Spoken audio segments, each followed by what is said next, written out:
depuis la croix pour me racheter, jusqu'à la tombe pour me justifier. Ma plus belle histoire, histoire d'amour. Depuis les ciels pour me libérer, depuis la croix. Voilà. Bienvenue, fidèles téléspectateurs de l'émission Les Mariages aujourd'hui. Bienvenue à votre magazine qui continue aujourd'hui toujours avec Madame Kakese. Nous avions commencé. Comment vous allez, Madame? Oui, je vais bien. Nous avions commencé la semaine passée. On n'avait pas fini parce qu'il y avait des points qu'il faut aujourd'hui. Il faut vraiment tout dire pour étancher la soif de ceux qui nous suivent à la maison, Madame. Nous allons déballer le paquet aujourd'hui. Aujourd'hui, nous allons déballer sans tabou. Ouais, sans tabou. Oui, voilà, fidèles téléspectateurs de Numérica Télévision, nous commençons notre émission qui, vous savez, aide les couples. En tout cas, chers couples qui nous suivez, restez branchés, ne zappez pas. Vous allez vous retrouver sûrement avec Madame Jenny Kakese. Alors, Madame, ça va? Oui, ça va. Nous continuons aujourd'hui la gestion des couples, des conflits. Oui, la gestion des conflits. C'est vraiment un grand thème et nous allons essayer de survoler certains éléments, mais nous allons nous appesantir sur deux points que nous jugeons essentiels pour aujourd'hui. Ok, la gestion des conflits, c'est un grand thème comme nous venons de le dire. Alors, pour mieux cerner comment gérer les conflits, Maman Nadine, vous conviendrez avec moi qu'il faudrait savoir au moins comment ils naissent.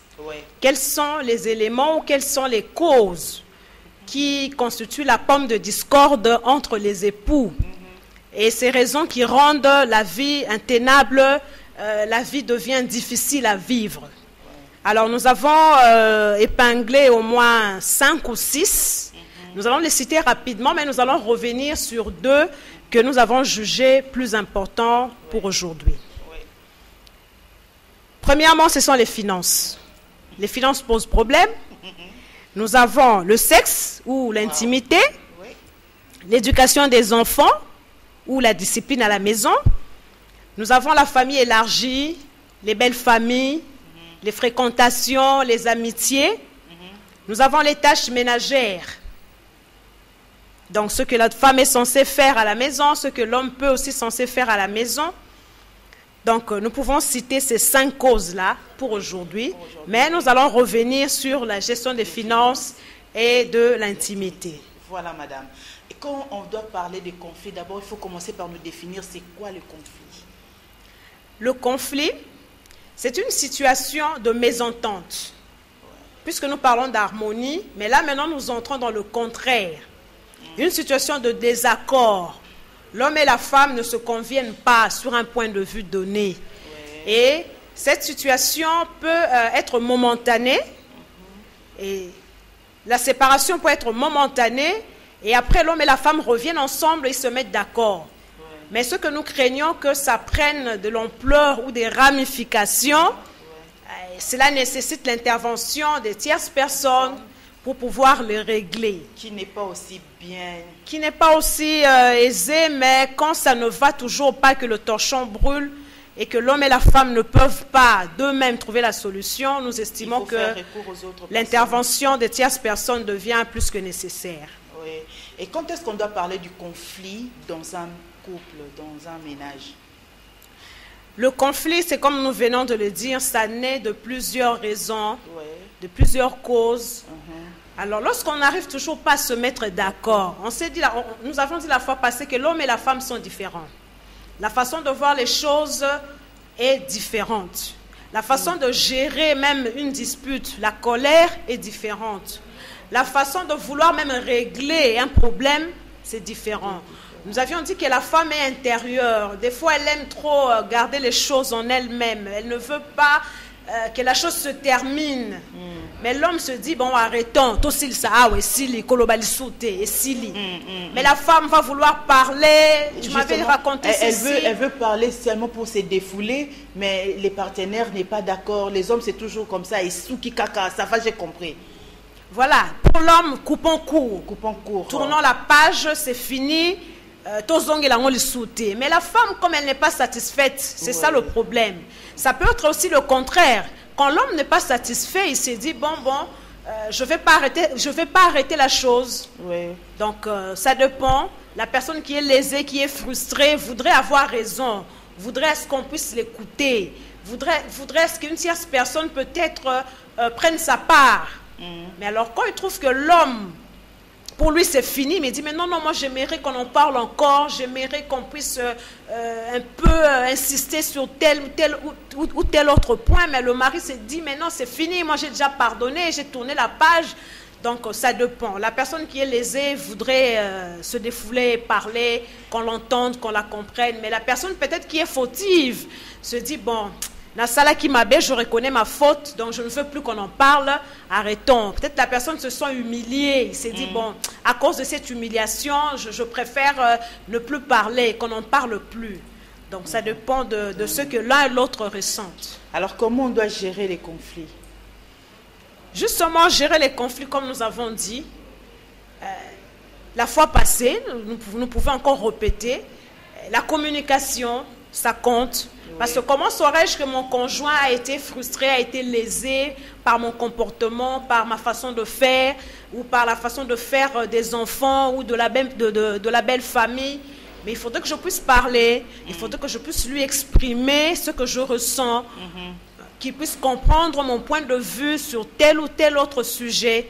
Mais quand tu ne parles pas, le conjoint, pour lui, se dit, bon, tout ce que je fais est bon, donc ma femme accepte ou mon mari accepte. Mais lorsqu'on parle, on s'exprime de la manière la plus simple possible, parce qu'il faudrait le faire aussi avec amour, même s'il faudrait reprocher. Il ne faudrait pas, parce qu'on a raison ou parce qu'on est lésé, qu'on puisse se tonner, qu'on puisse taper sur la table, qu'on puisse exagérer aussi dans la colère, dans la façon de voir les choses. Mais lorsqu'on parle avec amour, et je pense que... Quels que soient les degrés du problème, la femme devrait rester, parler avec amour, quels que soient les degrés du problème. C'est ça, madame? Oui, des fois même, il faudrait se taire. Parce que quand vous constatez que vous êtes fautive... Ah, si la femme est fautive. Quand la femme est fautive. Si elle a raison. Si la femme a raison, et quand elle a parlé à un moment, elle doit aussi apprendre à se taire. Parce que ce n'est pas en parlant trop qu'on veut, oui, qu'on aura raison ou qu'on va trouver solution. Déjà, au départ, les hommes ne parlent pas beaucoup. Alors, quand ça toi, dépend. La femme, ça dépend, mais généralement, quand la femme parle trop, le mari est aussi embêté, troublé. Il trouve que la maison n'est plus bonne à vivre. Cette femme-là, elle parle trop. Alors, l'homme préfère rester traîné à l'extérieur. Il va boire un verre avec les amis. Il préfère aller voir sa maman. Il préfère rester au bureau, travailler jusque tard. Parce qu'il sait que ma femme-là est trop loquace. Elle parle trop. Donc voilà ce qui peut encore créer, une disharmonie dans la maison. Oui. Donc quand bien même on a raison, qu'on a tort, de fois le silence donc vous conseillez aux dames qui nous suivent maintenant, quel que soit le problème, si elle a déjà beau parler et qu'il n'y a pas changement, elles doivent maintenant garder silence face au problème? Oui, il faudrait savoir garder silence. Donc quand on garde silence, on accepte le problème, on accepte le comportement qui s'est imposé? Pas nécessairement. On reste calme, mais c'est aussi pour réfléchir, pour voir comment est-ce qu'on peut trouver la solution. On nous raconte souvent qu'il y a une femme qui a trouvé que le comportement de son mari devenait insoutenable dans la maison. Alors la femme est allée voir un sage qui lui dit, bon, je vais te donner quelque chose, je vais te montrer un secret. Alors quand tu arrives chez toi à la maison, avant que ton mari n'arrive, je te demanderai seulement de prendre de l'eau. Prends un verre d'eau et remplis-toi la bouche. Lorsque lui va arriver, quelles que soient ses taquineries, quelles que soient ses menaces, toi tu ne sauras pas parler. Parce que tu auras de l'eau dans la bouche. Donc ta bouche sera pleine de l'eau, au point que lorsque lui va parler, toi tu ne sauras pas riposter. Madame, je voudrais bien que vous puissiez marteler sur ces points-là. Les silences de la femme. Les silences de la femme apportent-elles des solutions dans la maison où ça vient enfoncer le foyer? Le silence de la femme, comme je l'ai dit, et comme au départ nous l'avions souligné la fois passée, il faudrait éviter les non-dits. C'est aussi une position de faiblesse pour la femme? Bon, des fois, moi je crois que pour gagner, il faut se rabaisser. Pour gagner, des fois, il faut accepter de devenir faible.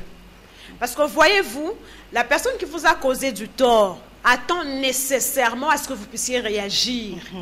Mais quand elle trouve que vous ne réagissez pas, le silence, pour cette personne-là, devient une arme. Ouais. Se dit, mais elle ne parle pas, donc sûrement qu'elle cherche une façon pour pouvoir riposter. Voilà. Mais lorsque vous ne ripostez pas, vous ne parlez pas, ça mène aussi la personne qui vous a lésé à se corriger. Parce que finalement, elle sera traumatisée, elle va se tourmenter, mais pourquoi elle ne parle pas? Mais qu'est-ce qu'elle est en train de mijoter? Qu'est-ce qu'elle est en train de préparer? Et ça va faire de telle sorte que la personne puisse revenir à la raison. Si c'est un homme qui rentrait tout le temps tard à la maison sans raison valable, il va se dire, mais celle-là, elle avait eu acquis l'habitude de trop parler.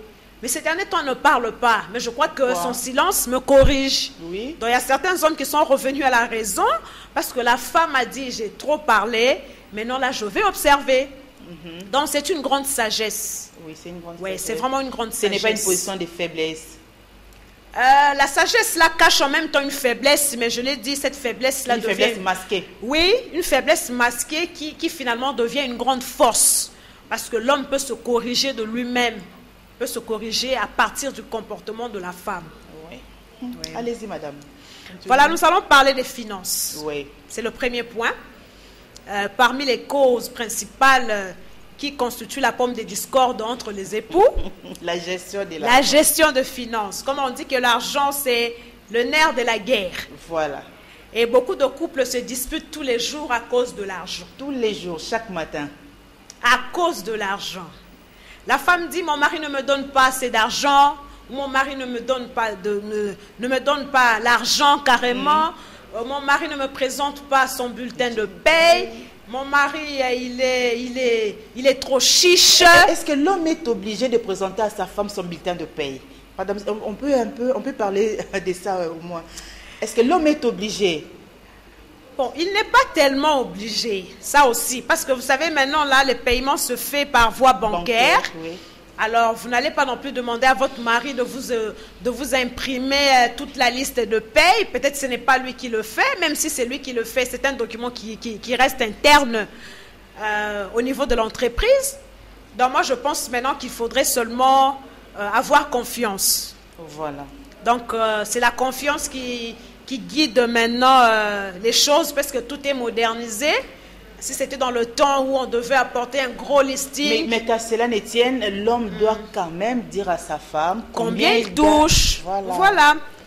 Donc là, maintenant, nous allons aussi chercher à savoir quelles sont les sources. Parce qu'on parle de l'argent, mais on doit savoir, est-ce que le mari a un salaire? C'est ça aussi. Est-ce que les revenus que vous avez proviennent d'un salaire? Est-ce que la femme travaille? Est-ce que ça provient d'un don? Oui. Ah, madame, j'ai demandé si l'homme devrait montrer son salaire. Et c'est la femme qui travaille. Si l'homme travaille, la femme travaille. La femme également doit montrer son salaire à son mari. Ah oui, la femme également doit être transparente. Il faut qu'il y ait franchise, il faut qu'il y ait sincérité en termes de finances pour que tout aille mieux. La transparence. Voilà. Parce que là, ça va jouer. Si vous êtes dans un couple où seulement l'homme travaille, il y aura un mode de gestion différent. Oui. Et si c'est les deux qui travaillent, il y aura aussi un mode de gestion différent.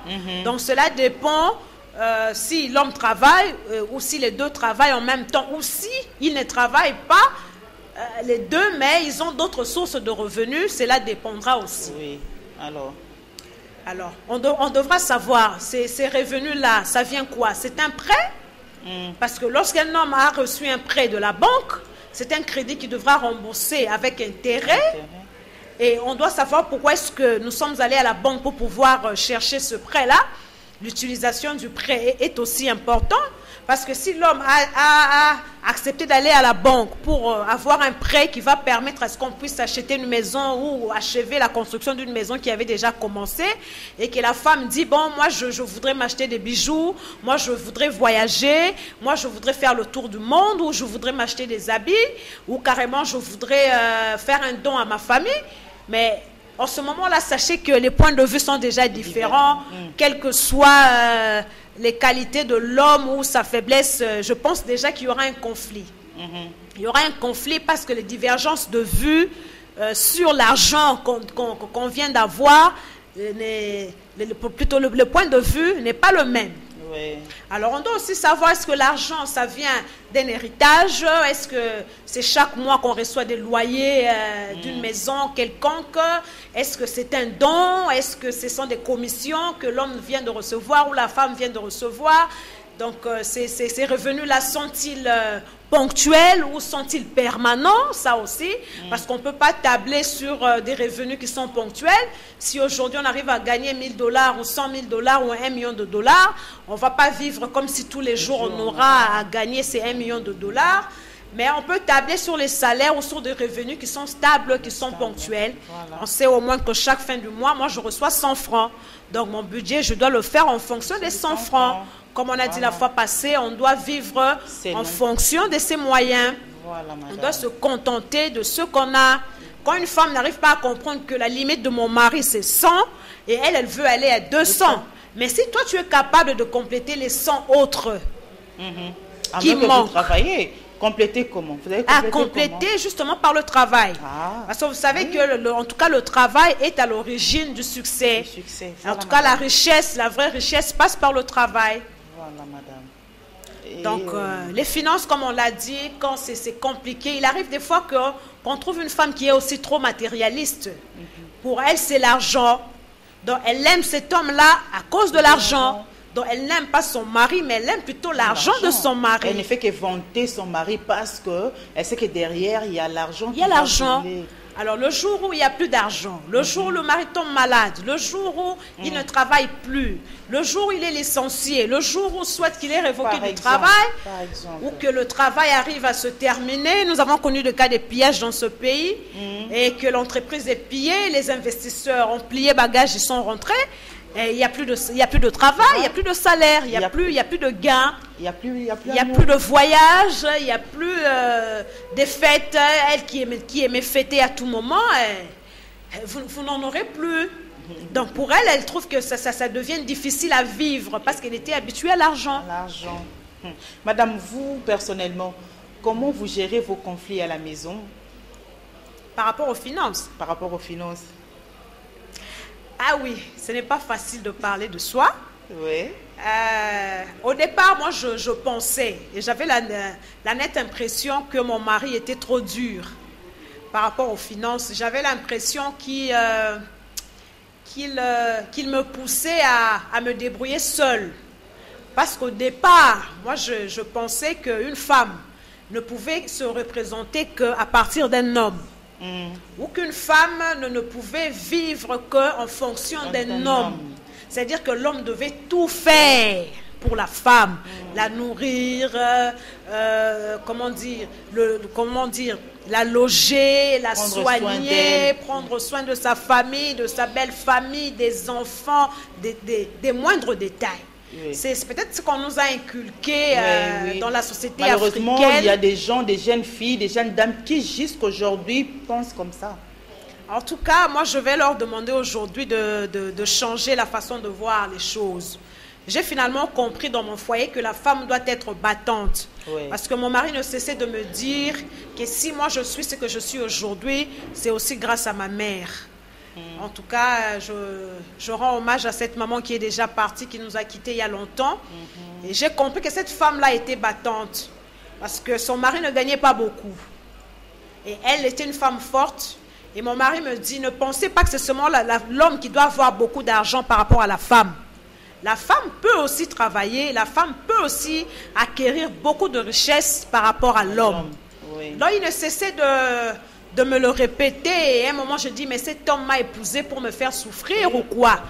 Est-ce que lui n'est pas capable de me prendre en charge? Pourtant il travaille. Mais bien au contraire, j'ai compris qu'il me poussait à travailler, à être responsable. Heureusement que vous avez compris aujourd'hui. Donc j'ai compris que ce n'était pas une mauvaise chose. Oui. Et je continue à me battre jusqu'aujourd'hui et je contribue tant bien que mal à pouvoir soutenir mon foyer, parce que j'ai intégré ce paramètre que je n'avais jamais eu avant même de me marier. Et donc voilà comment j'ai compris ça. C'était dur, c'est pas facile, parce qu'un homme qui a quelque chose... Vous là, vous travaillez. Alors, que diriez-vous aux femmes qui vous suivent, qui ne travaillent pas, qui ne font même pas de petits commerces? C'est dur. moi je vais conseiller aux femmes. Vous voyez que telle que la société se présente aujourd'hui, il y a beaucoup d'aléas. Oui. Déjà, quand une femme ne travaille pas, cette femme-là, déjà, elle-même constitue un problème. Pourquoi? Parce qu'elle va commencer à penser que son mari gagne beaucoup. Elle aura des illusions. Elle se dira, mais cet homme reçoit beaucoup et il ne me donne rien. Cet homme reçoit beaucoup, mais moi je lui demande, cet homme n'arrive pas à résoudre tous mes problèmes. Et pourtant, la limite de l'homme, comme j'ai dit, c'est 100. Toi, tu veux avoir 200. Mais quand tu ne sais pas, j'ai remarqué, et nous avons toujours eu le temps de discuter avec des collègues de service qui disent, mais ma femme, même si je lui donne quelque chose, elle n'accepte pas. Mais pourtant, elle ne fait rien. C'est moi qui fais tout du début jusqu'à la fin. Donc, par là, j'ai vite compris que lorsqu'une femme ne sait pas comment souffrir, comment chercher, elle trouvera que c'est facile. Elle trouvera que c'est facile. C'est facile. Elle va commencer à demander au-delà. Mais quand tu sais que travailler, c'est difficile, des fois, quand tu travailles, tu ne reçois pas ce qu'il faut. On ne te rémunère pas à juste titre. Tu vas te dire, en dehors de mon salaire, je suis obligé de pouvoir créer une autre activité qui va soutenir. Voilà. Mais quand tu ne travailles pas, tu te dis, bon... Tu te laisses à la merci de ton mari. Ça ne marchera pas. Ça ne marchera pas. Et que diriez-vous aux hommes qui, justement, ne donnent toujours pas accès à leurs épouses de travailler? Ah ben ça, c'est aussi une grande paire de manches. Hein. Je ne dirais pas que ces hommes-là ont totalement tort. Parce qu'on a vu des hommes qui ont finalement été déçus, des foyers qui sont arrivés à se disloquer parce que seulement l'homme a autorisé à la femme d'aller travailler. La femme a compris que maintenant je suis égale à l'homme. Maintenant là, moi aussi je vais commencer à gagner de l'argent. Moi aussi j'aurai commencé à signer sur un chéquier. Je peux manger comme je veux, je peux m'habiller comme je veux. C'est l'occasion pour moi de pouvoir satisfaire tous les besoins qui restaient insatisfaits lorsque l'homme devait me donner tout. Alors la femme est allée travailler, elle a compris aussi que pour avoir des grades, pour monter, des fois il faudrait se vendre. Alors elle est entrée dans un système où elle doit se vendre pour obtenir une mission de service. Il faut aller avec tel ou autre directeur. Elle se dit, bon, comme je suis déjà dans la boîte, je suis bien obligée, j'ai besoin d'argent. Moi, j'aime l'argent. Je veux m'épanouir. Je ne veux plus dépendre. Je veux être indépendante. Cet homme-là, je veux le prouver que moi, je suis capable. Alors, la femme devient infidèle. C'est pourquoi certains hommes sont déçus jusqu'à aujourd'hui par le comportement de certaines femmes qui, au lieu d'aller seulement travailler, gagner le peu qui est prévu, qui est consacré, mais elle va au-delà. Elle va au-delà. Donc, c'est comme ça. C'est comme ça. Certains hommes refusent jusqu'à aujourd'hui. Les femmes deviennent même insolentes. Elles deviennent insolentes. Elles manquent de respect aux hommes. Ils disent, bon, il y a 100, il y a 500. Alors... Donc voilà pourquoi certains hommes refusent. C'est parce qu'il y a des dérapages.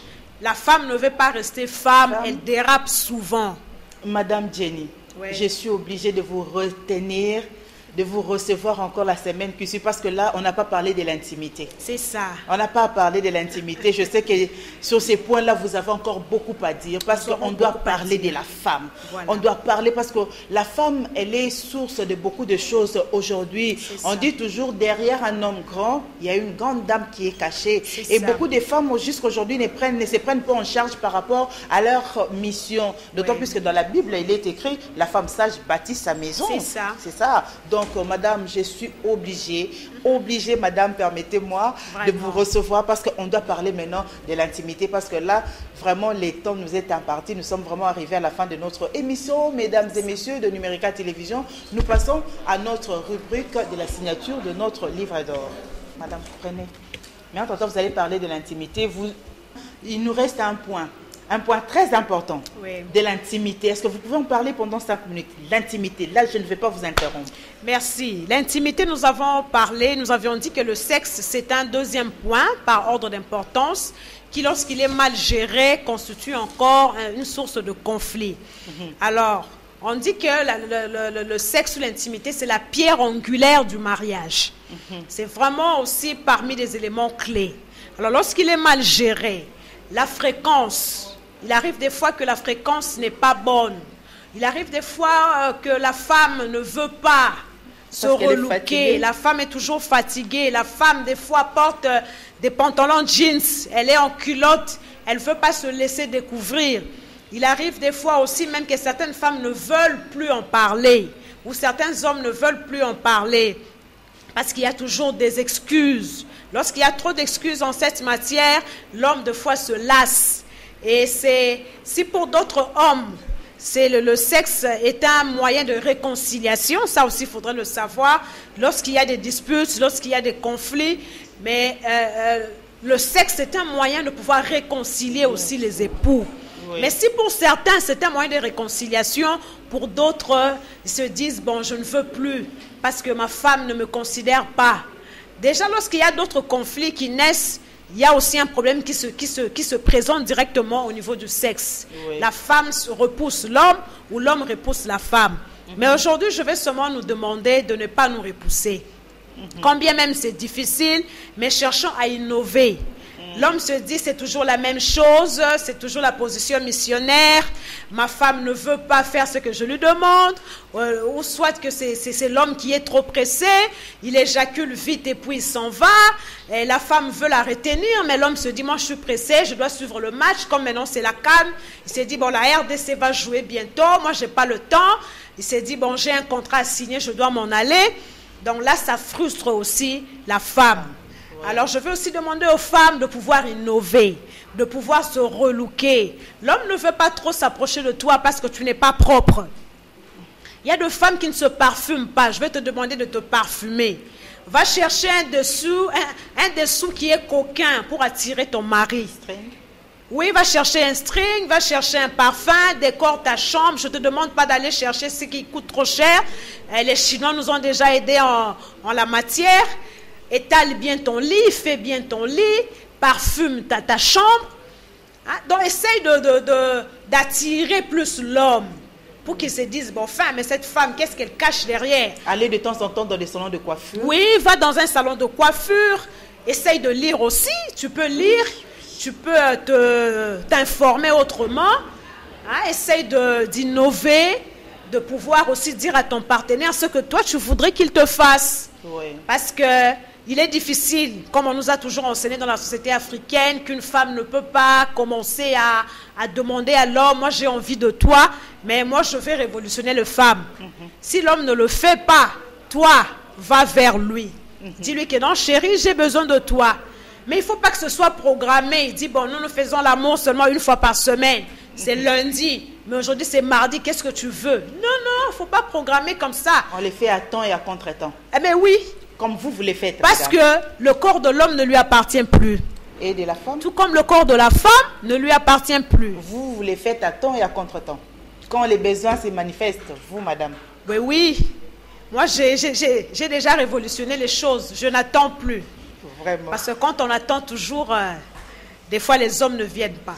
Voilà, madame, je veux vous recevoir parce que là, vous avez survolé. Oui. Et pourtant, vous devez vraiment parler de l'intimité dans le mariage qui également cause des conflits qu'on ne sait toujours pas gérer. On voit qu'il y a un couple qui ont des problèmes, on ne connaît pas les nœuds des problèmes. Peut-être c'est l'intimité qui ne marche pas. C'est l'intimité qui ne marche pas et comme on ne sait pas toujours le dire parce que c'est caché, parce que c'est vraiment secret, les gens se tuent.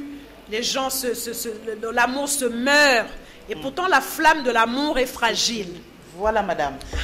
Fidèles téléspectateurs, nous sommes arrivés à la fin de notre émission. Madame Jenny Kakese, vous l'avez suivie.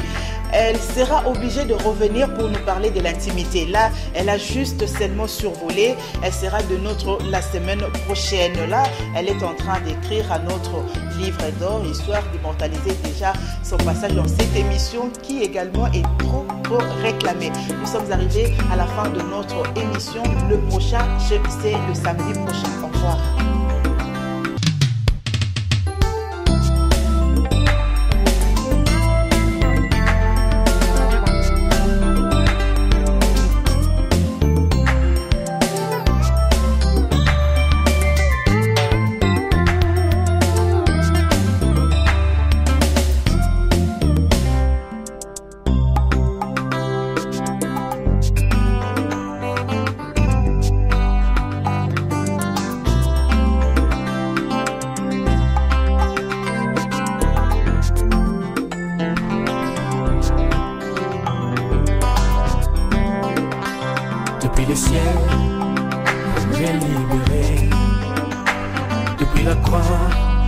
pour me racheter, jusqu'à la tombe pour me justifier.